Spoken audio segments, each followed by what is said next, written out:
भागी, इस बाप की पगड़ी उछल गई पूरे के पूरे समाज में। ये बाप कल को फांसी लगा ले, ये जहर खा ले, आप जिम्मेदारी लेंगे? आप बोलेंगे तेरी बेटी ने तो भाई ये भेज दिया था मेरे को सर्टिफिकेट, हमारे पास सर्टिफिकेट भेज दिया था, हमारी जिम्मेदारी खत्म। अगर आपकी जिम्मेदारी उस भगाने वाले के ऊपर है, सरकार तो प्रोत्साहन राशि दे रही है 2-2 लाख रुपए, 2-2 लाख रुपए दे रही है हमारी लड़कियों को भगाने को। थाना खोल रखा है, मैरिज ब्यूरो खोल रखा है। नहीं, मैरिज ब्यूरो आप एक बात बताओ, मेल पर हमारे को प्राप्त हुए ना। किसने भेजे आपको? लड़की। कहाँ से ये भेजे? मेरी जान को खतरा है। अच्छा। और मैंने अपनी मर्जी से शादी की है, छोटा चौक। हम कानून तोड़े, कानून हमने पहले भी बहुत तोड़े, दोबारा सड़क बंद कर देंगे। किसका बाप लंग के बताए यहाँ पे सड़क फिर हम राजगढ़ बंद करके बताएंगे कैसे बंद करते हैं, फिर आप भी हमसे खुलवा के बता लेना, फिर हम भी देख लेंगे। यार हमारी बेटी मानसिक रूप से थोड़ी परेशान रहती है और उसको ये लिखा है, ठीक है, उसका 2 साल से इलाज चला है, आप मेंटली वो ठीक नहीं है। राजगढ़ में हमारे समाज की बेटी को कोई बहला फुसला के वो अपने साथ ले गया और जो उस बेटी के पिताजी हैं वो पिछले 4 दिन से यहाँ पर पुलिस थाने में उन्होंने रिपोर्ट लिखवाई, लेकिन उसके बावजूद भी कोई कार्रवाई अमल में नहीं लाई गई। और उसके बाद पुलिस के माध्यम से लड़की के माता पिता को एक मैरिज सर्टिफिकेट, जो एक किसी पंडित का बनाया हुआ सर्टिफिकेट है, वो सौंप दिया जाता है और एक कह दिया जाता है कि आपकी बेटी ने शादी कर ली। तो क्या पुलिस की इतनी जिम्मेदारी नहीं है कि वो उस लड़की को लेकर आती और उसके माता पिता से मिलाती? मेरा ये कहना है कि या तो पुलिस प्रशासन अपने थानों के बाहर बोर्ड लगा ले कि उन्होंने पुलिस थाना नहीं, उन्होंने मैरिज ब्यूरो खोल रखे हैं, तब तो वो ठेका उठा ले लड़कियों की शादियां कराने का। अगर उन्होंने लोगों को इंसाफ दिलाने के लिए उनको ये वर्दी दी गई है, उनको जिम्मेदारी दी गई है, तो उनकी जिम्मेदारी दोनों तरफ है। सरकार ने तो हमारी बेटियों को भगाने के लिए 50,000 से लेकर 2 लाख रुपए प्रोत्साहन राशि रख दी, अंतर्जातीय विवाह प्रोत्साहन राशि रख दी। हम कितनी बेटियों को अपने बचाएंगे? कैसे बचाएंगे? ना कानून हमारे लिए, ना सरकार हमारे लिए, ना कोई योजना हमारे लिए। जो भी कानून है, आज प्रोटेक्शन कहाँ तो उस लड़की के माता पिता को मिलनी चाहिए और कहाँ उल्टा लड़की को प्रोटेक्शन दी जा रही है। क्या लड़की के लिए अभी हमने सुना था कि 21 साल उम्र कर दी है, वो सरकार ने नोटिफिकेशन की है कि नहीं की है? क्या कानून का, सरकार का, पुलिस का क्या इतनी जिम्मेदारी नहीं बनी? जिन्होंने उस लड़की को पैदा किया, उसको पूरी जिंदगी भर पाला पोसा, वो सेकंड में उसको कोई बहला फुसला कर ले जाएगा तो क्या माँ बाप का अधिकार खत्म हो जाएगा? क्या वो जिन माँ बाप की पगड़ी उछलती है, क्या प्रशासन की, पुलिस की, उस माता पिता के लिए कोई जिम्मेदारी नहीं है? ये ऐसे पल्ला झाड़ लेंगे कि लड़की भाग गई तुम्हारी, या मजे करो, चुपचाप साइड में चल जाओ। तो आज हम लोग यहाँ पर एकत्रित हुए हैं। हमने पुलिस प्रशासन को, अभी SHO आए थे, हमने कहा है कि 3, 4, 5 घंटे का समय जो आपने लेना है वो ले लो। हम सारे के सारे लोग यहीं पर बैठे हैं, आप लड़की को लेकर आओ। लड़की अपने बयान माता पिता के सामने देगी, उसके बाद माता पिता का निर्णय है, उन्होंने क्या निर्णय लेना है, लड़की क्या बोलती है।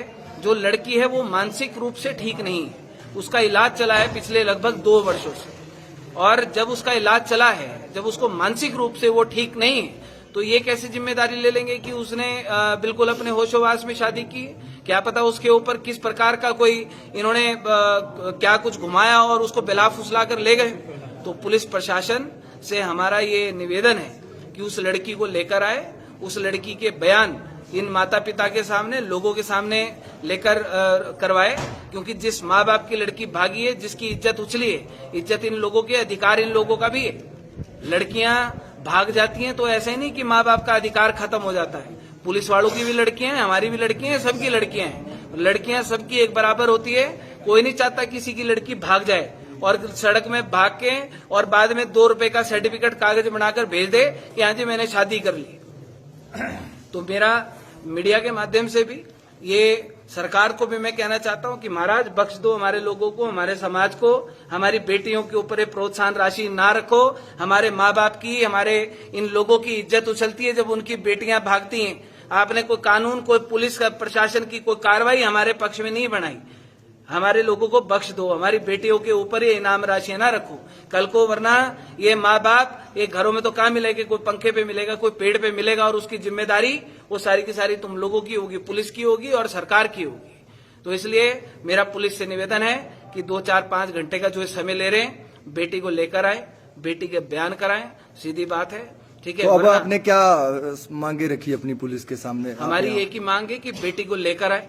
इन्होंने यहाँ पर अपने पुलिस बल यहाँ पर इन्होंने तैनात किया है और इनको शायद ऐसा लग रहा है कोई आतंकवादी आ रहे, कोई टेररिस्ट आ रहे हैं, कि जिनके लिए इतना बड़ा पुलिस बल एकत्रित करने की आवश्यकता है? अरे सबका अधिकार है, ये प्रदेश सबका, ये देश सबका, इस देश का कानून, इस देश का संविधान सबका। क्या हम लोग अलग हो गए? हमारी बेटी भाग गई तो क्या हम इस देश, क्या हम आतंकवादी हो गए? जो हमारी बेटी को भगा कर ले गया उसके लिए तुमने पुलिस बल तैनात कर दिया, जिनकी बेटी भागी उनके लिए कोई कुछ नहीं। तो ये हमारी मांग है कि उस बेटी को यहाँ पर लेकर आए, ठीक है? वो मानसिक रूप से बीमार बेटी है, ठीक है? माँ बाप के साथ रहना चाहेगी तो अच्छी बात है, नहीं रहना चाहेगी तो माँ बाप उसको जैसे भेजना चाहेंगे भेजेंगे, कम से कम इज्जत से तो भेजेंगे। अगर कहीं भी भेजनी है, हर माँ बाप का ये सपना है, ठीक है? ये पुलिस वाले भी बेटियों को पैदा इन्होंने की होंगी, कहीं यहाँ पर पुलिस वाली लड़कियां भी हैं, हर माँ बाप इनके पास भी लड़कियां होंगी, सब चाहती हैं कि हमारी जब लड़की होती है तो हम अपनी लड़की को इज्जत से अपने घर से विदा करें। कोई नहीं चाहता साहब कि मेरी लड़की भाग जाए, मेरी इज्जत, मेरी पगड़ी उछाल कर चल जाए। जिसके घर में शादी भी होती है, लड़का भी होता है, तो हर माँ बाप की ये इच्छा होती है कि मैं अपने लड़के को सेहरा पहनाऊं, और जिसके घर में लड़की होती है वो चाहता है कि मैं अपनी लड़की को इज्जत के साथ भेजूं। यहाँ पे इज्जत क्या है? यहाँ पर पगड़ियां उछाली जा रही है और हमारी बेटियों के ऊपर इनाम राशियां रख के जो हमारी बेटियों को भगा रहे हैं उन्हीं के लिए पुलिस बल तैनात किया जा रहा है। तो ये प्रदेश हमारा है कि नहीं? ये देश का कानून हमारा है कि नहीं है? इस देश का संविधान हमारे लिए है कि नहीं है? अगर नहीं है तो बता दो, नया संविधान लिखवाने की मांग करते हैं।